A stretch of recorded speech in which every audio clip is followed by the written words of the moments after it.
Welcome back. You're watching Stockwatch with me, Juliette Televi, and joining me to take your stock-related questions this evening are Gary Booysen from Rand Swiss and Mark Du Toit from Oyster Investments. If you'd like to send those questions to us, please email stockwatch@bdtv.co.za or SMS 41392. Gary, Mark, good to see you there this evening.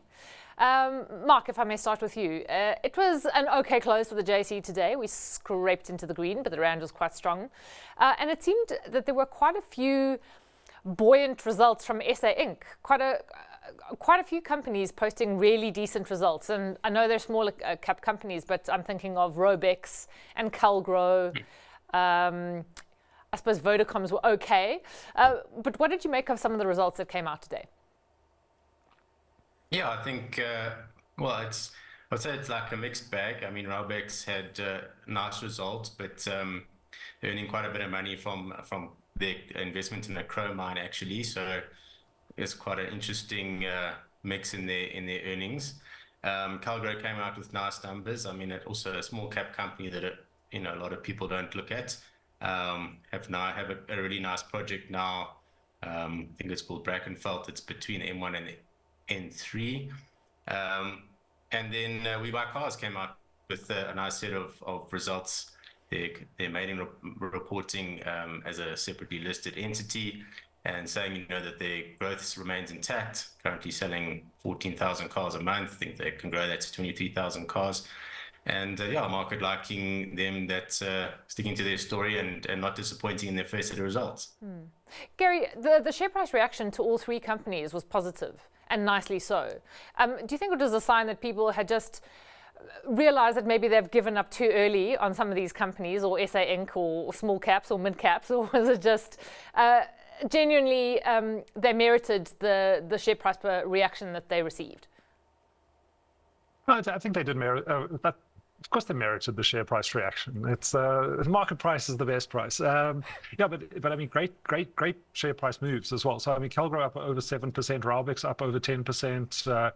We Buy Cars 4.35%. So market definitely liking the result. I didn't actually check the volumes to see if that was just in quite low volume, but I think probably merited. A lot of these kind of smaller mid caps.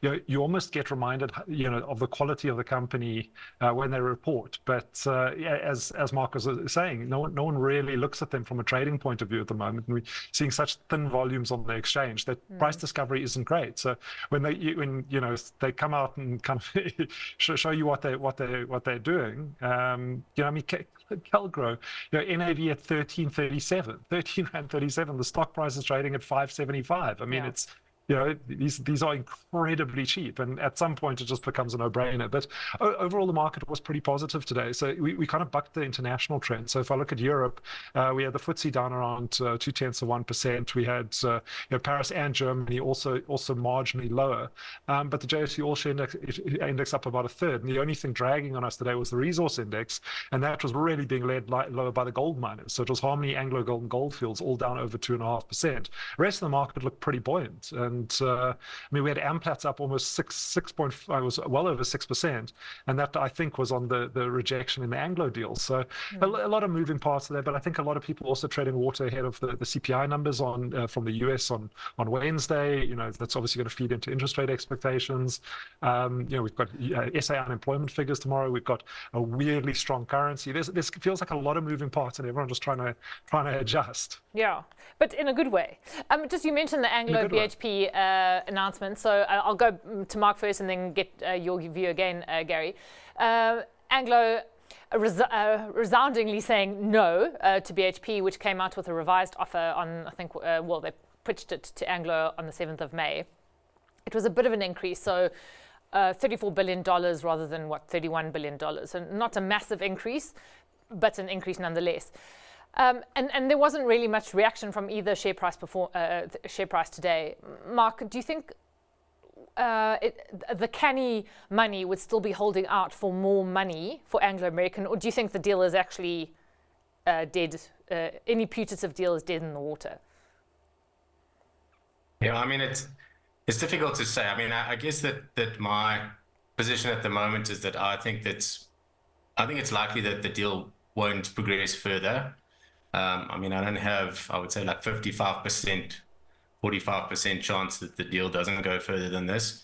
The initial offer looked quite low to us, so we thought that there would be a second offer. I mean, Billiton doesn't need Anglo's assets. They've got a great portfolio of their own, so this is just kind of, I would say, opportunistic. And then they wouldn't want to get into a bidding war if someone else also joined the fray. So it's a difficult position for Billiton to really get a hold of Anglo's assets. Also, we've seen the commodity prices rise quite strongly. Copper, iron ores are over $115 a ton. So Anglo's is making good cash flow. Their balance sheet is not under as much pressure it was at the beginning of the year. So yeah, I mean, we'll see where we go from here, but it doesn't feel to me like there's going to be a third offer from Billiton. Gary, do you think a floor has been set under the Anglo share price, and actually maybe this is the correct share price? Or do you think if Billiton says, okay, we're not going to offer much more because it was an opportunistic deal, we don't want to overpay for this, it's all too complicated, regulatory approvals will take forever, this is just more hassle than it's worth, and they walk away, that Anglo's share price will tumble? I don't know how floors, but I mean, Mark kind of pointed out as well, the commodity prices have improved a little bit at the same time. And both Anglo and BHP are incredibly cyclical businesses, and really the underlying commodity prices make a big difference to your valuation on the companies as well. So, as a floor could have been drawn under it, but commodity prices move quickly as well, and then that floor will just be smashed to pieces and disappear. I don't know if we like Mark. I mean, Mark seems quite skeptical on a third offer. I did read a note earlier that this is kind of setting up for BHP to go hostile as well and start buying shares in the open market, kind of start building a position in a longer term, kind of structural takeover. I don't know how much water I give to that, but it is one of the rumors doing the rounds at the moment. I don't know. It looks.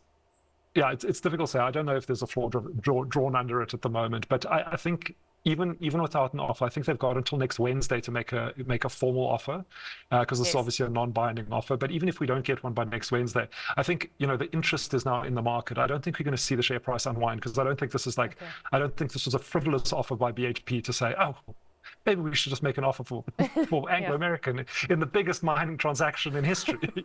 This is a well thought out plan, and I think most investors are going to take it at that, and I think they'll understand that there is still Glencore in the wings. There are other people that could be interested in these assets, specifically in the Chilean Peruvian assets, because everyone wants copper at this stage. And you understand the unbundling of Kumba and Amplats, which are doing very well on the exchange today, because the deal is currently off the table. But I really don't think we've heard the end of this. I think this could be. I mean, how long were we talking about the AB InBev and SAB deal? I mean, that was years in the making before it actually went through. So, the interest is there. It might not be now, but it might be later. Yes, now I can't actually remember if the AB InBev deal was hostile or if it was from the get-go. I've gone a blank. It's too far ago, too long ago.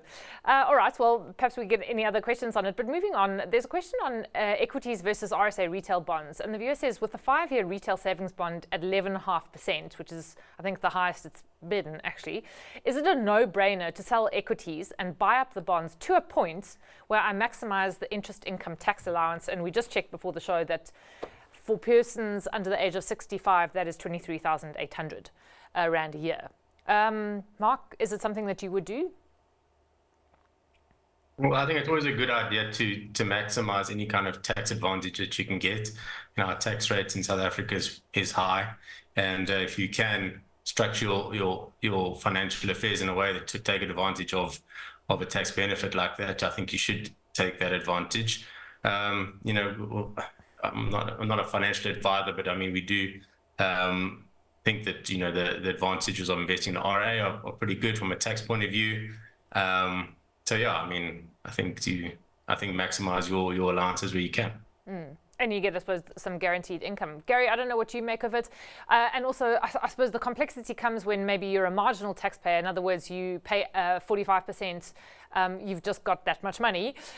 So does it, 23,800 probably isn't, it doesn't make much difference to you. So in other words, do you get more penalized even though you're going for the surefire investments and getting an 11.5% yield? Well, there's so much in this question that we can unpack. So yes, if you're a marginal taxpayer, a retail savings bond is probably not the right vehicle. Mark's already alluded to using, pension products like a retirement annuity. Inside there, your bond-like products, like a retail, not necessarily a retail savings bond, but a bond fund, for example, or a bond tracker, are going to give you, are essentially going to drop tax-free, because you're going to be taxed later in life when you convert it to a living annuity and draw out the cash. So yes, absolutely, structuring is very important. You've got to understand that what you're looking at is an after-tax return, not a pre-tax return. So if you're looking at a small investment where you're going to be able to use your interest exemption, that's great. But remember, your interest exemption is used up by your bank accounts. It's frictional cash that you hold over the year. That interest exemption gets hit very, very quickly. You decide, hey, I'm going to take some money out of the country, and you end up parking, let's say, your SDA allowance. You park R1 million before you move it, but that R1 million sits for a month or two because you're waiting for your currency rate. That's all contributing to that interest exemption. So I think be very careful of just using like a naked product like a retail savings bond. Now, but bonds in general, I mean, we kind of vet a lot of bond fund managers, and there are some fascinating charts just showing how undervalued the South African bond market is. Specifically not really at the longer end of the curve, but kind of mid curve. We have a significant risk premium. If you look at our real yields compared to real yields in, let's say, the developed market, you can understand why the currency is strengthening. You can understand why foreigners are looking at South African debt as a very attractive asset class as well. So I like the idea. Maybe retail savings bonds are essentially lending to the SA government, but there are many ways to do that, in a structured way, like Mark is saying, through your RA, that give you really, really great risk-adjusted returns. That would say, let's move a little bit of money out of equity at this stage. But if you're looking longer term, it also, Mark was alluding to, you need a financial advisor to answer this for you specifically. We can't answer it in a general fashion, because so much of this comes down to your time horizon. If you're looking at investing for the next 30 years, equity markets clearly have beaten bond markets, in most jurisdictions. So but I hope that helps. We were talking about the smaller cap shares on the JSE to start with this evening. Calgro, We Buy Cars, and Robex all doing very nicely today. What about a big one? And the viewer says, I bought all of the Naspers dips when the share price was near crashing 2 years ago. Today, my Naspers portfolio hit a symbolic 100% return. Lots of people want me to take some profits, but I don't want to. Am I being foolish not to cash in, or is it totally legit to choose not to sell? And I believe in long-term investing. Mark, where would you be? Take some quick money or stay in for the longer haul? Yeah, so Prosus was my stock pick last time I was on the show. So we still like the Naspers Prosus story. You must remember the share price doesn't remember what kind of return you make. The share price today is pricing in what's going forward. So you should never really look at what you paid for a share. You only look at kind of what your investments options are today. And in our investment landscape, we look at mostly South African equities. I mean, we think Naspers and Prosus are still a good investment to hold. We hold a weight position in our fund. So I would not sell my shares if I were him. And then, we were just talking about the tax implications. So every time you buy and sell shares, if you've made a capital gain, and then possibly a tax implication as well for you. So typically, if your investment case holds, you just hold your share and let your winners run. Yeah, there is no escaping the very long arms of the tax man, no matter what you do. So even if you stick your money into an RA, there will be tax to be paid at some point. Gary, would you agree with Mark that notwithstanding 100% return, and that's fantastic, and well done to the viewer who had the balls to buy when everyone was fleeing for the hills. Would you be long of Naspers and Prosus still too? We are. Yeah, same as Mark. I think it forms a core of so many South African equity strategies. So we also hold process in our portfolio, and yeah, I mean, many clients that have come to us with a large capital gain on Naspers, we still hold the Naspers position very happily. A lot of the gain that we've made year to date is also coming from just changes in Chinese regulation, because obviously Tencent is still an incredibly important component to the Naspers process stable. Part of it has been, the relaxing of regulations. They're finally managing to launch, a game that has been delayed for, I think, 5 or 6 years. It's more than just what that game is going to generate in revenue, but it's more I think the general environment in China. And if you look at something, so something that I always have a look at is there's an ETF called like FXI is the ticker, and it's basically the Chinese large cap sector. And you can see over the last year, if you look at that as a total return, so we normally match our total return back to dollars. It's essentially flat over the last year, but up 17% year to date. It's pretty much one of the best performing indices in dollar terms. If you compare it to S&P 500, NASDAQ, Eurostoxx is also doing very, very well this year to date. Yeah. The JSE, I think, has delivered something like 3.5% in dollar terms. Part of that is the strong currency that we're experiencing now. But a lot of this is that big uplift in China, the general rising tide that's lifting all boats in China. So Naspers, as a specific holding, it's benefiting from that. That's why the share price is going up as it is. If you think that China is going to do very well and that's going to continue for the rest of the year, absolutely, this is a position that you should keep holding. If you're holding it for diversification, it's a good reason to keep holding as well. But at the same time, look at your overall portfolio. If this portfolio is 100% Naspers, probably a bad idea. Probably take some profits. It also depends on your own personal trading strategy. Yeah. Fair enough. Just Mark, one last comment. There's an FT story today about how Chinese authorities are looking at selling a big chunk of bonds to stimulate the economy. I think it's about $140 billion worth of longer dated bonds. Is that something that we should pay attention to? Would it kind of flow through to Chinese exposed shares on the JSE? And I'm talking also about commodity shares. Yeah, so I mean, China is quite famous for stimulating the economy to meet their GDP targets. So their current GDP target is still 5% growth a year. I mean, they meet that target. Sometimes the actual growth is 3, but they still meet their target at 5 because everyone's too afraid to report a number below 5%. Yes. So sometimes the number gets questioned a bit. But yeah, I mean, China will stimulate to meet their growth targets. I mean, they're trying to move away from a commodity-driven economy to a more consumer-driven economy. So there's been, I think everybody expected more infrastructure-type stimulus, which hasn't been as forthcoming as what was expected.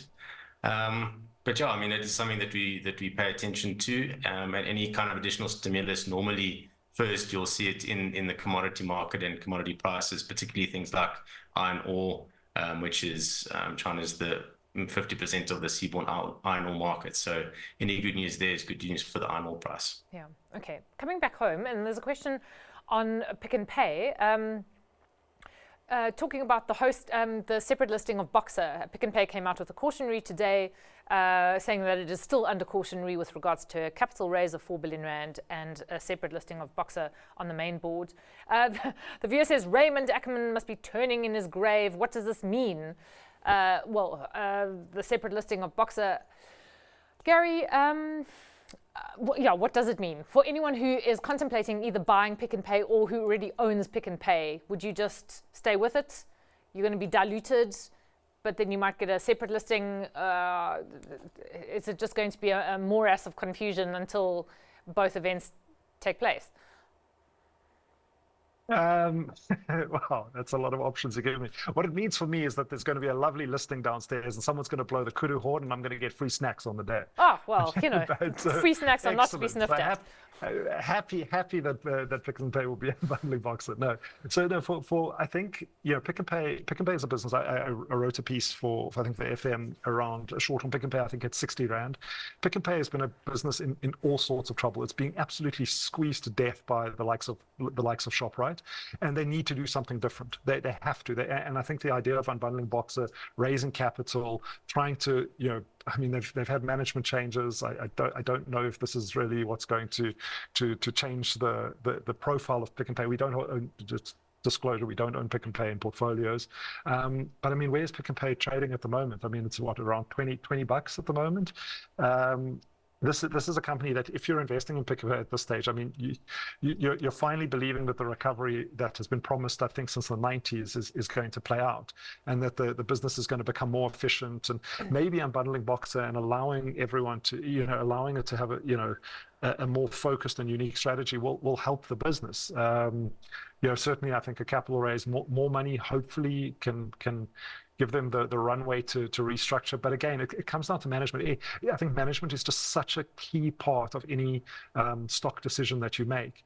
And Pick n Pay's management team really hasn't delivered over 30 years compared to the likes of Woolies and ShopRite. Yeah. So I would probably be steering clear of the company, but the unbundling of Boxer will give you, as an investor, more choice in which segment of the economy you want to invest in. And I think that is a very good thing for investors. Yeah. Mark, would you be willing to back the present management at Pick n Pay in its efforts? I think, we're sitting on the sidelines at this point. I think that they still have a tough road ahead of them.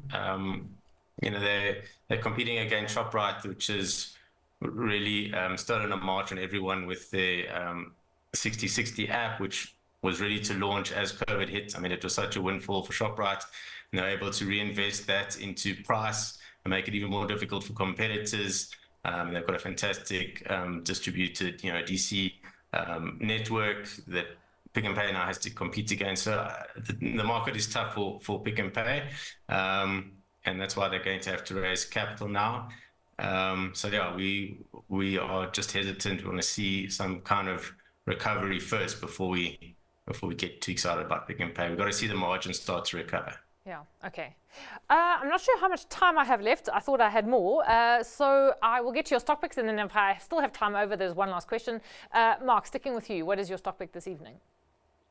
Yeah, so I'm picking Investec tonight. So I think that the current management team, CEO Fani Titi and his team, have done a fantastic job to reposition the business and refocus on their core strategies, which is banking and wealth. Recently, we saw Q1 results out of Rathbones. Investec now owns 41% of Rathbones, a UK wealth management business.